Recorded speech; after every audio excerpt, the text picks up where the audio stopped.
마태복음 26장 36절부터 46절까지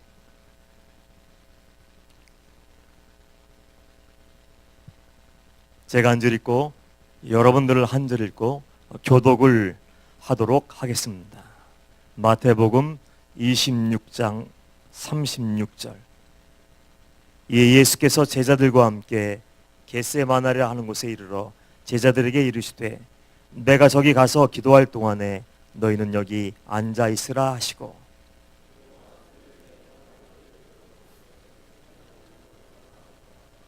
이에 말씀하시되 내 마음이 매우 고민하여 죽게 되었으니 너희는 여기 머물러 나와 함께 깨어 있으라 하시고,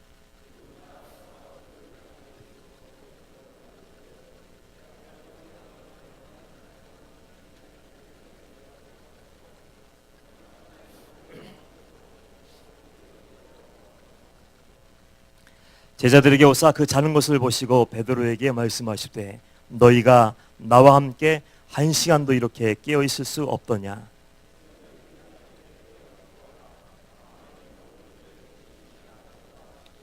다시 두 번째 나아가 기도하여 이르시되 내 아버지여, 만일 내가 마시지 않고는 이 잔이 내게서 지나갈 수 없거든 아버지의 원대로 되기를 원하나이다 하시고,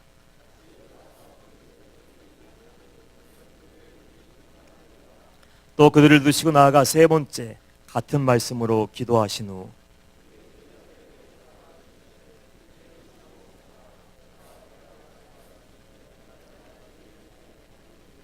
다 함께 시작. 일어나라 함께 가자 보라 나를 파는 자가 가까이 왔느니라. 아멘 아멘 아멘. 할렐루야.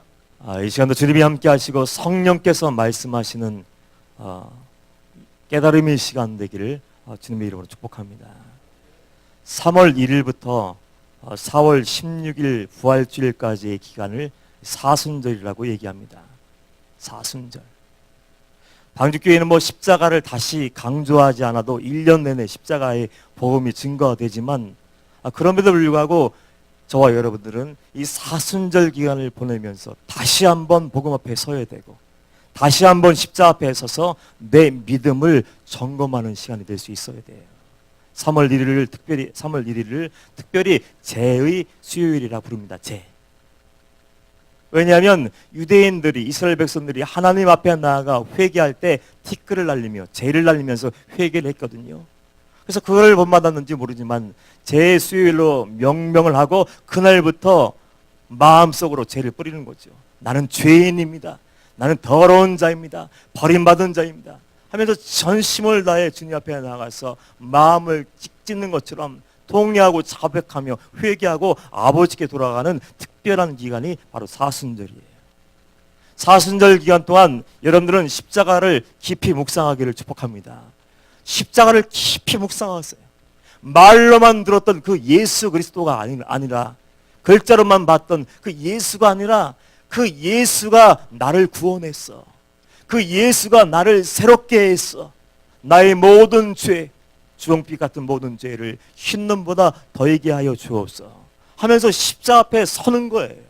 단 한 번이라도 좋으니까 여러분의 영혼이 죽어 있는지 살아있는지, 내가 진짜인지 가짜인지 말로만 주여 주여 하며 흉내 예수 믿는 척하고 있는 건지, 아니면 정말로 예수님을 만나서 내 속사람이 거듭나며 돌아서서 이제는 예수의 신부의 삶을 살며 누가 뭐라고 해도 어떤 불이익을 당해도 조롱을 당해도 상처가 있다 하더라도 그 구원을 이루기 위해서 좁은 길 향해서 달려가고 있는지를 점검할 수 있어야 돼요.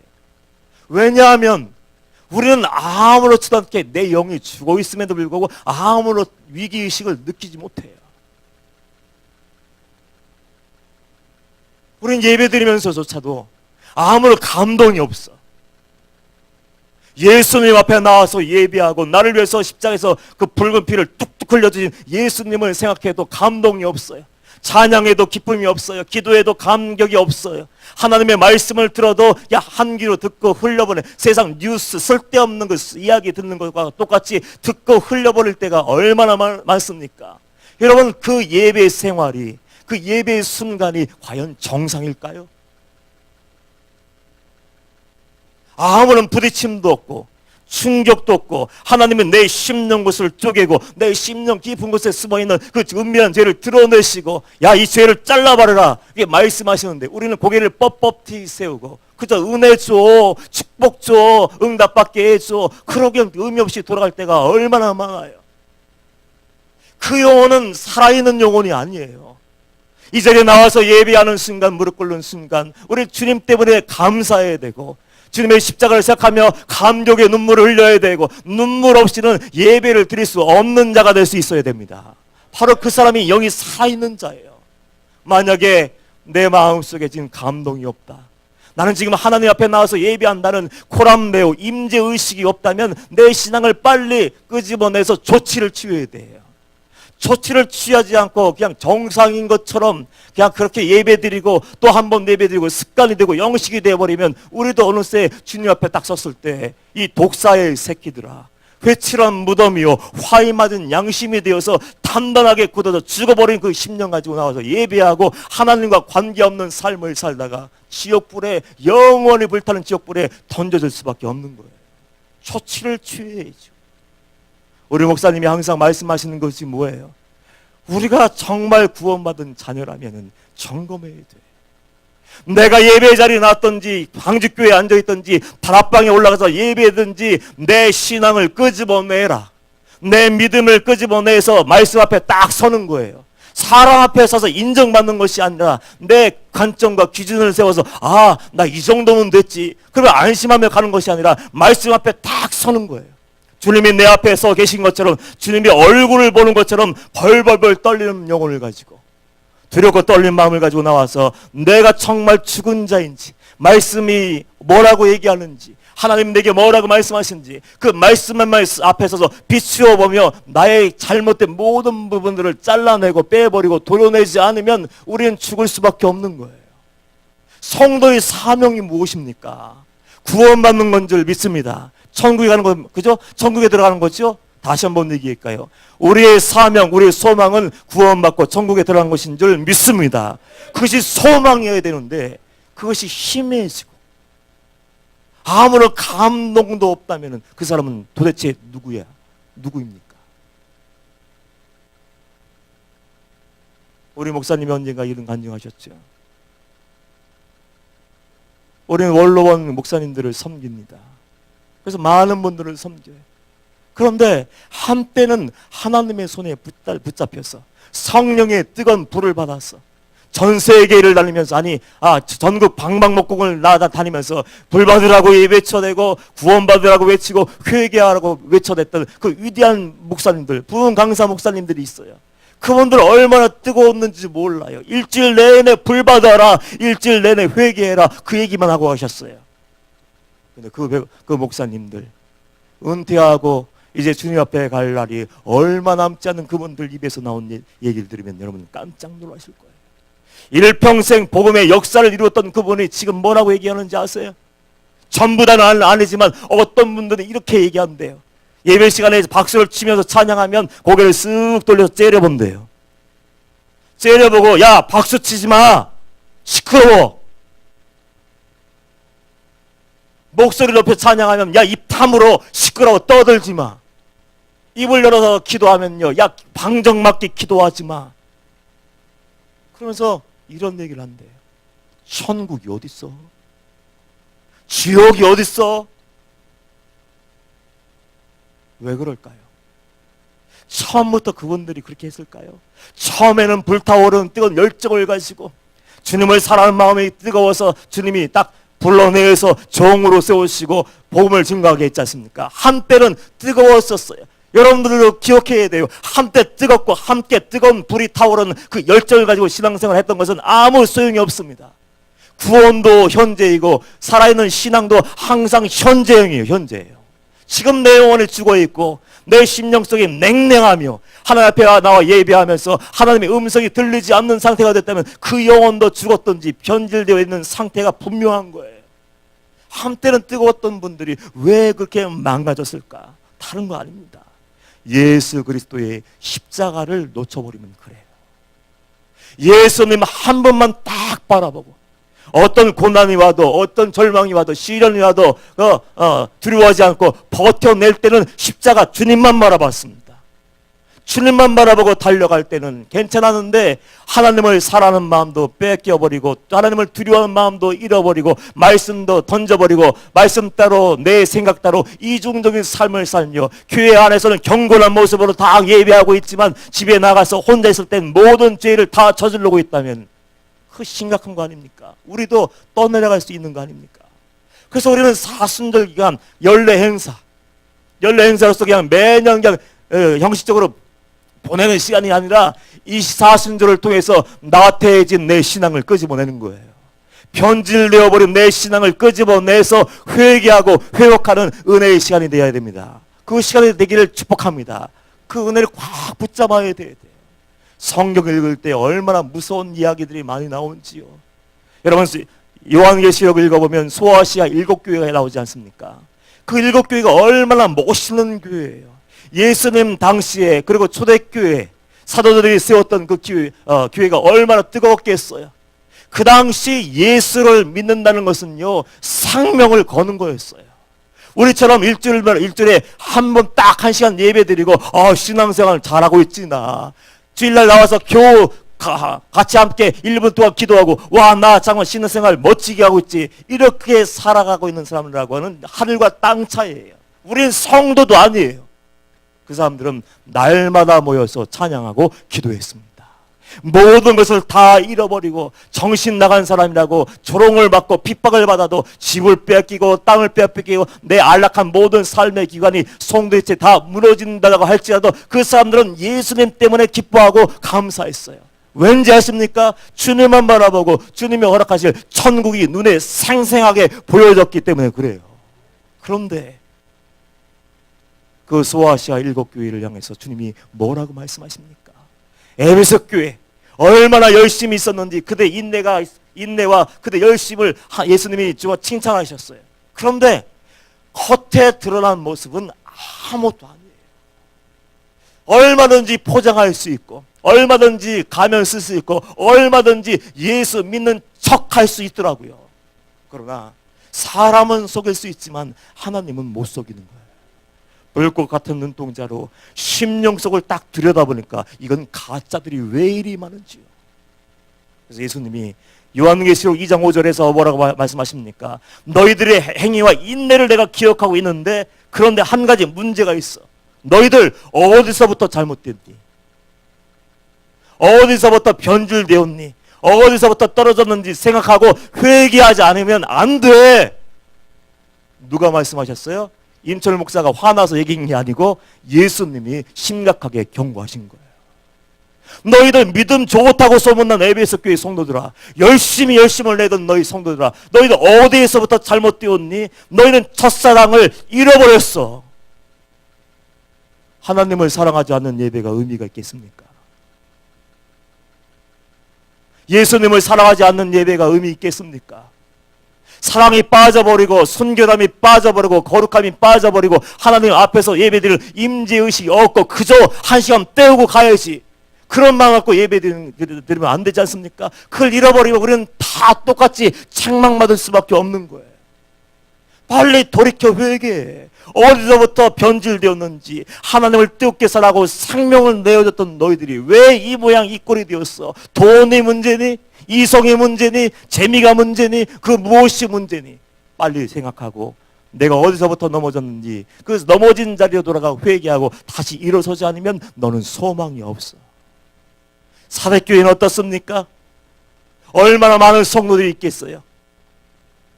초대교회의 성도 이름만 들어도 가슴이 떨리지 않습니까? 닮고 싶은 우리 마음이 있지 않습니까? 초대교회처럼 돌아가고 싶다고.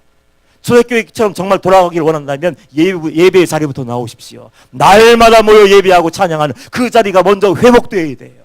그건 뭐냐면 어디 있든지 어느 곳에 있든지 하나님 중심의 삶을 사는 것을 얘기합니다. 그런 예배를 듣던 그 사대교회를 향해서 하나님이 뭐라고 말씀하세요? 살았다 하는 이름은 있어. 그래, 목사의 명찰을 붙이고 있네. 성도의 명찰을 붙이고 있네. 예수 믿는다고 얘기할 수도 있어요. 구원받았다고 얘기할 수도 있어요. 그러나 살았다 하는 이름을 가졌으나 너희는 어떤 자라고 했습니까? 죽은 자로다. 그래서 하나님의 생명책에 이름이 기록된 사람이 몇이래요, 몇. 지금으로 얘기하면 인천 망죽교회, 믿음이 좋다고 소문난 인천 망죽교회, 훌륭한 교회라고 소문난 인천 망죽교회 성도들아, 너희들의 행위와 인내를 내가 알아. 왜 우리 얼마나 많은 걸 압니까? 섬김의 손길부터 시작해서 노숙 손님 사역하죠, 구제하죠, 선교 현장에 나가서 섬기죠, 동행하죠, 모든 것을 다 내어줘요. 열심도 있어요. 살아있는 이름, 온 세계의 성도들이 우리를 부러워해요. 제가 집회하러 나가보니까 인천 방주교회가 있어서 감사하대. 왜요? 살아있는 교회가 있어서 얼마나 감사한지 모른대. 그런 칭송을 받고 이름난 교회가 되었지만 그럼에도 불구하고 주님 모셨을 때 너희들 살았다는 이름을 가졌지만 너희는 죽은 자야, 그렇게 얘기한다면 무슨 소용이 있겠어요? 우리 어떤 의미가 있겠어요?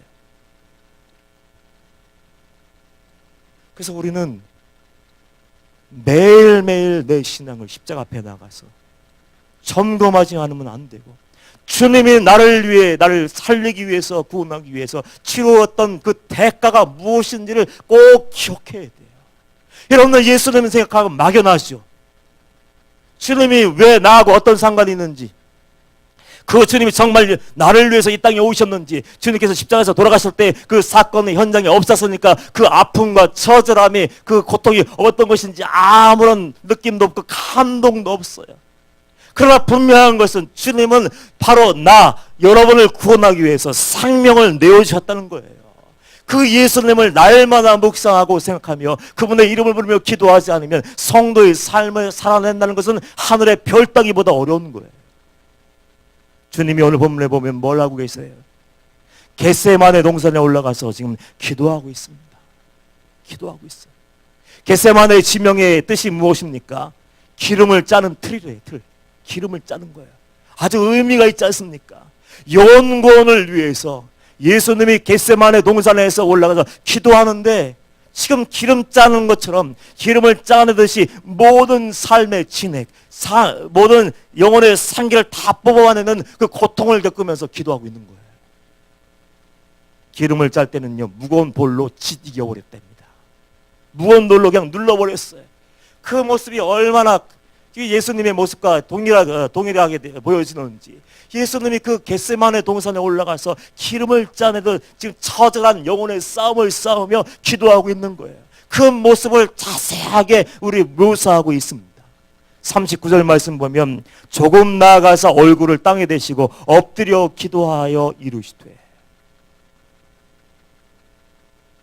그 산에 올라가서 무릎을 꿇고 얼굴을 땅에 대고 통곡하며 지금 기도하고 있는 거예요. 내 아버지여, 만일 할 만하시거든 이 산을 내게서 지나가게 하옵소서. 자기 자신을 위해서 기도하지 않았습니다. 내 육신의 안락함을 위해서 기도하지 않았어요. 피하고 싶고 도망가고 싶고 숨어버리고 싶은 것은 어쩔 수 없는 일이지만 예수는 결국 나의 원대로 마옵시고 아버지의 원대로 하옵소서. 그렇게 기도하며 그 십자가의 길, 아무도 가지 않는 길, 그 길을 걸어가셨어요. 이분 얼마나 처절합니까? 처절한 장면이 여러분들 보이십니까? 느껴지십니까? 누가복음 22장 44절 말씀 보면 이런 말씀이 기록되어 있어요. 예수께서 힘쓰고 애써 더욱 간절히 기도하니 땀이 땅에 떨어지는 핏방울같이 되었더라. 구원은 쉽게 이루어지지 않습니다. 한 영혼이 구원받는 것. 여러분들 가정을 위해서 기도하시죠. 자녀의 구원을 위해서, 사랑하는 가족들을 위해서 기도하시죠. 어영부영 그냥 대충 기도해서는 아무런 응답이 없을 수도 있어요. 예수님은 전 인류의 구원을 위해서 예수께서는 힘쓰고 애써 더욱 간절히 기도했는데 땀이 땅에 떨어지는데 핏방울같이 되었더라. 어떤 분의 글을 읽어보니까 의사였는지 모르겠는데 그 예수님의 땀이 정말 그렇게 피처럼 흘렀을 거래요. 왜요? 전심을 다해서 있는 힘을 다해서 막 끌어올리는 그 기도, 영혼을 살리는 기도하니까 모세 혈관이 다 터져버릴 수 있다는 거예요. 모세 혈관이 다 터져버린 줄도 모르고 멈출 줄 모르고 지칠 줄 모르는 그 구원의 영혼 구원의 열정을 가지고 피를 흘리며 땀이 섞인 피를 흘리면서 아버지여 이 잔이 내게서 지나가게 하옵소서. 그러나 나의 원대로 마옵시고 아버지의 뜻이 이루어지기를 원합니다. 그렇게 기도하셨어요. 처절하게 기도하셨어요. 예수님의 고뇌가 무엇일까? 예수님의 고뇌. 얼마나 정말 아프셨을까? 얼마나 마음이 무너졌을까? 얼마나 마음에 깊은 상처가 있을까? 생각해 봤습니까? 우리가 상처 있다고 얘기하는데, 상처받았다고 얘기하는데, 우리 예수님의 죽으심에 비하면 우리는 상처는 아무것도 아닌데 그거 붙잡고 절망하는 사람들이 얼마나 많아요.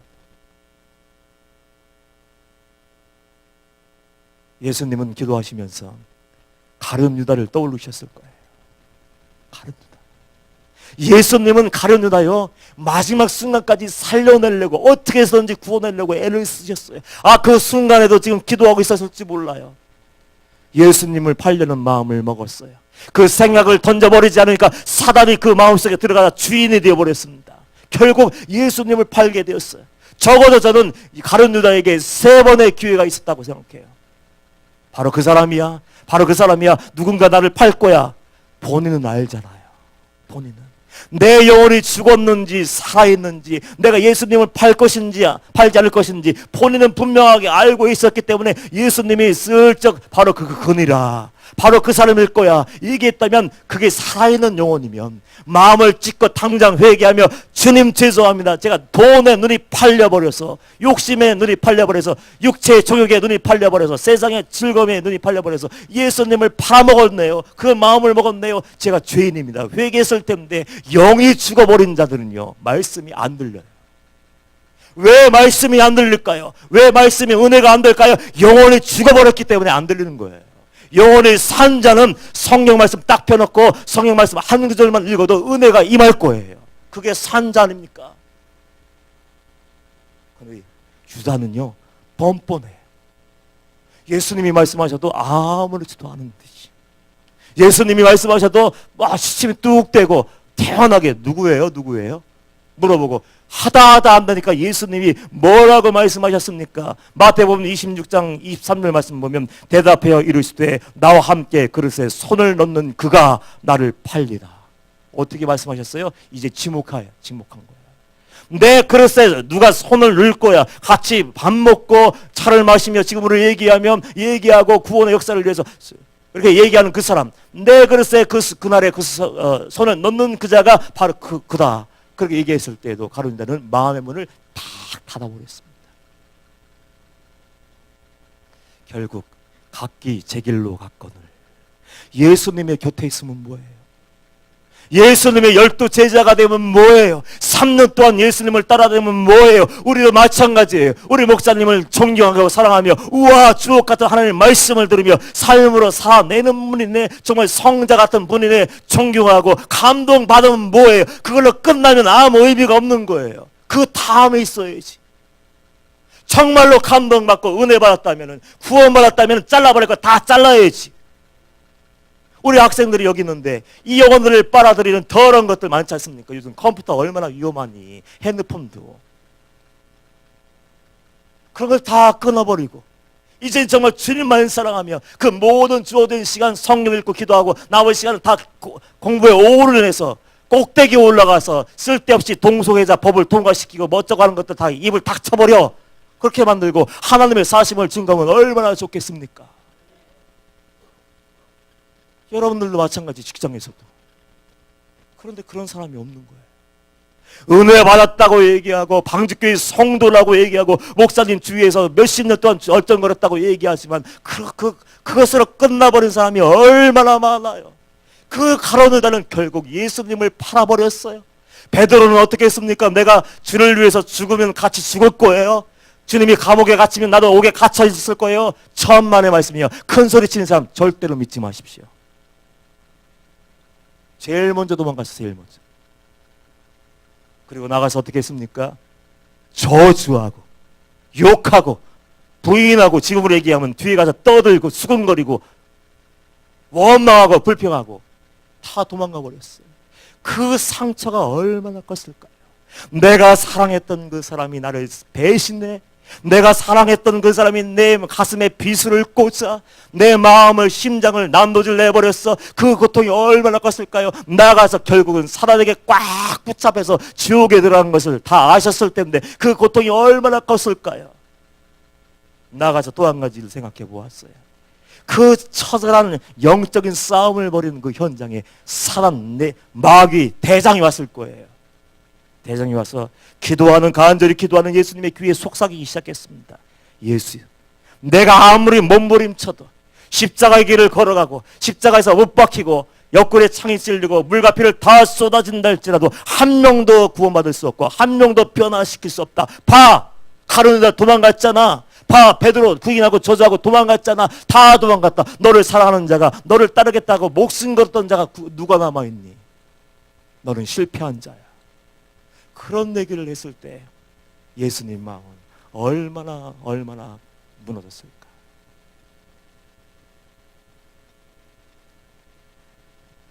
그러나 그럼에도 불구하고 예수님은 묵묵히 그 길을 가셨어요. 왜요? 바로 나를 너무나도 사랑하시기 때문에, 바로 여러분들을 너무나도 사랑하셔서 구원하여야만 하기 때문에, 그래서 죽음을 알고도 그 방해가 있고 공력이 있음에도 불구하고 묵묵히 십자가의 길을 걸어가셨습니다. 다른 거 아니에요. 나중에 사진 걸어놓고 십자가 걸어놓고 경배 받으려고요, 칭송 받으려고 그런 건 없습니다. 사람은 뭐 하면은 박수 쳐달라고 얘기하지만 주님은 그런 마음이 없어요. 오직 한 가지 목적, 영혼 구원을 위해서, 생명을 얻는 역사, 회개 역사를 이루기 위해서 그 길을 걸어가셨어요. 이사야 53장 5절 말씀 보면 그가 찔림은 우리의 허물 때문이요, 그가 상함은 우리의 죄악 때문이라. 그가 징계를 받음으로 우리는 평화를 누리고 그가 채찍에 맞음으로 우리는 나음을 받았도다. 주님 때문에 구원받았습니까? 예수님 때문에 성도가 되었습니까? 예수님 때문에 십자가의 길을 걸어가고 천국을 소망하며 남이 가지 않는 좁은 길, 협착한 길 들어가고자 하여도 들어갈 수 없는 그 길을 향해서 나아가고 있습니까? 그것이 바로 십자가의 사랑이고 은혜예요. 주님은 구원의 확신을 우리에게 주셨어요. 로마서 8절 1절 2절 말씀 보면 그러므로 이제 그리스도 예수 안에 있는 자에게는 결코 정죄함이 없나니 이는 그리스도 예수 안에 있는 생명의 성령의 법이 죄와 사망의 법에서 너를 해방하였느니라.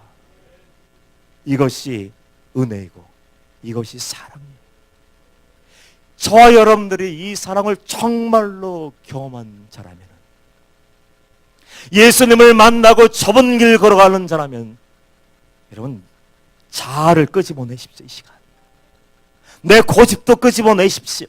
내 감정, 기분, 내 생각, 내 이성, 내 지식들, 하나님과 나 사이를 가로막고 있는 것이 무엇이든 간에 다 끄집어내요. 정말로 솔직하게 끄집어내고 십자가에 단단히 못 박으십시오. 다시는 내가 나오지 않도록.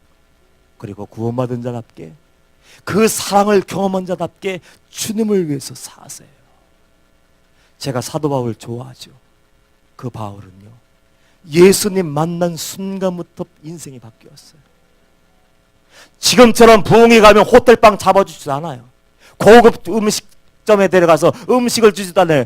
수고하셨습니다. 돈 봉투 내밀지 않습니다.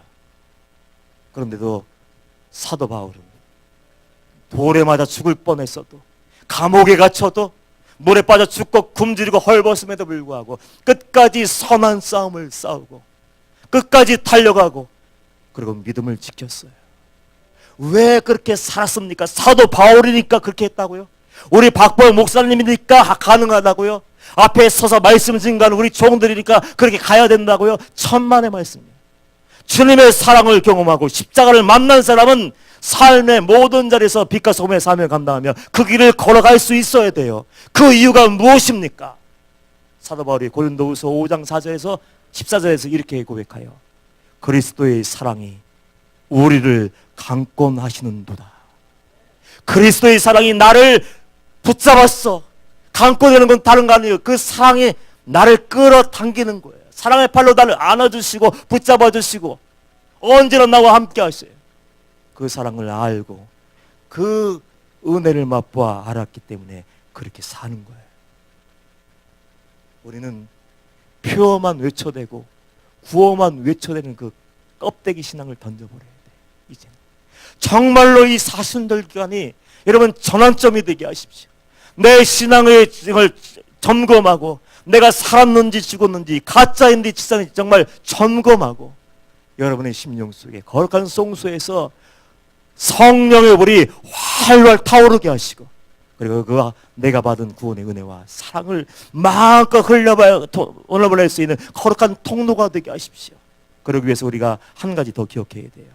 기도의 자리로 나가십시오. 예수님이 제자들에게 유일하게 부탁한 것은 기도예요. 헌금을 많이 해라, 열심히 봉사해라, 충성해라, 그 얘기하지 않으셨어요. 그 순간에 제일 먼저 유일무이하게 지시하신 게 뭡니까? 나를 위해서 깨어 기도해라. 아무것도 아닌 것 같죠? 무릎 꿇을 때 뭔 일이 일어날 줄 알죠?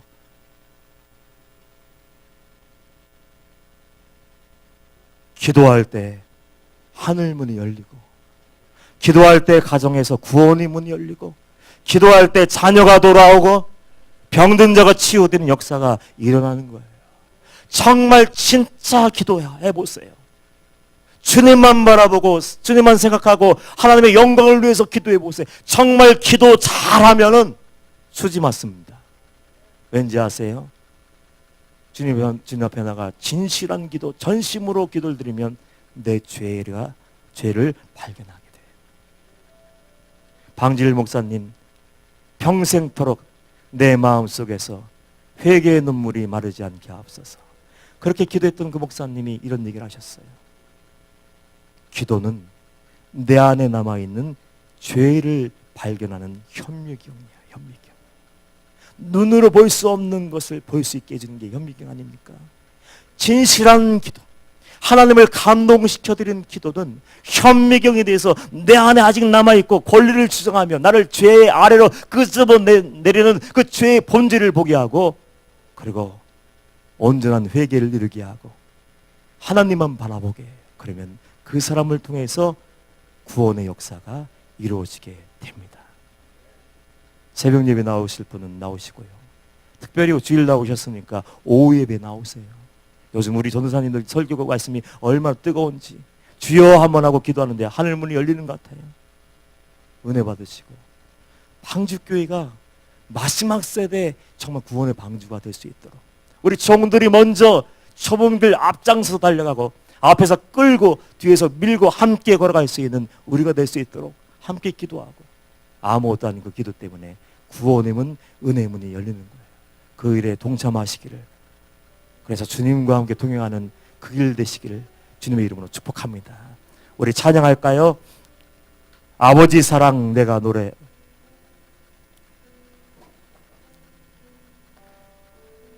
주님이 베풀어 주셨던 사랑이 어떤지 그 사랑을 모른다면 그렇게 기도하십시오. 주님, 나와 무슨 상관이 있습니까? 주님과 나와는 어떤 관계가 있습니까? 주님, 오늘 나를 만나주시고 예수의 보혈로 나를 씻어주시어서 오늘 구원을 임하게 하여 주시옵시고 아무것도 아닌 바리새인의 옷을 입고 자랑하는 그런 신앙생활을 청산하게 하시고 이제는 진짜 성도의 길을 걷게 하여 주옵소서. 무릎 꿇고 하나님의 음성을 듣게 하시고 이제는 하나님만을 위해서 충성할 수 있는 우리 모두가 되게 하여 주시옵소서. 그렇게 기도하도록 하겠습니다. 오늘은 찬양하고 기도하고 자유롭게 돌아가도록 하겠습니다. 아버지 사랑 내가